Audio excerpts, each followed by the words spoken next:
Sa kabila ng pananahimik ng Bulkang Mayon ay wala pa namang utos ang lokal na pamahalaan ng decampment sa mga evacuee na nasa loob ng 6 to 7 kilometer danger zone. Ito ang balita ni Melody Miranda.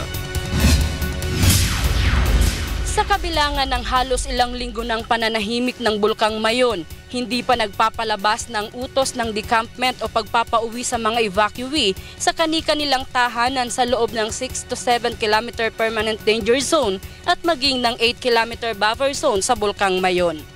Ayon kay Cedric Daep, head ng Albay Public Safety and Emergency Management Office, nasa assessment stage pa ang lokal na pamahalaan ng Albay matapos ng isinagawang public hearing noong nakaraang Biyernes. Tinalakay sa hearing ng ilang congressman kung bakit napakaaga ng ginawang evacuation procedure sa mga residenteng nasa loob ng permanent danger zone at buffer zone.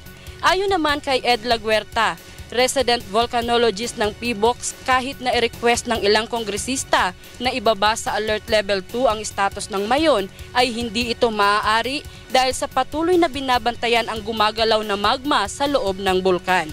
Binanggit lamang ni Daep na sa labas ng 8 kilometer buffer zone pwede nang umuwi ang mga evacuee dahil wala namang order ng evacuation sa kanila. Wala naman kaming order of decampment kasi wala din kaming order of evacuation sa kanila. So, ano yung basis namin to order decampment? Mag-order kami ng decampment sa 8, 6, and 7 kasi yun ang may order namin ng evacuation. So, yung mga nasa labas na yun, pwede silang umuwi na hindi naman sila kasi pina-evacuate. Baka voluntary evacuation yun. Dagdag pa ng lokal na pamahalaan ng Albay, di pa sila nagdidesisyon na pauwiin ang mga evacuee dahil inaalaala nila ang biglaang pagsabog ng bulkan.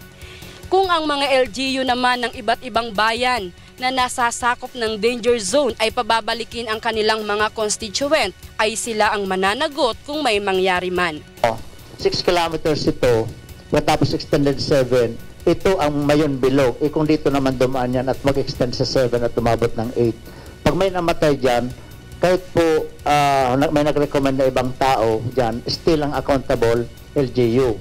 Ang makakasuhan si Governor at saka mga mayors, pati kami po ng dereliction of duty pag may namatay dyan. Sa ngayon ay hinihintay pa ring matapos ang liquidation report ng local government ng Albay na hinihingi sa nakaraang consultative meeting na ginawa ng ilang kongresista sa Bicol. Samantala sa kasalukuyan ay nananatiling tahimik ang Bulkang Mayon at wala namang naitalang volcanic earthquakes, bagamat may 448 tons per day itong ibinubugang white steam plume sa loob ng 24 oras. Melody Miranda, UNTV News Worldwide.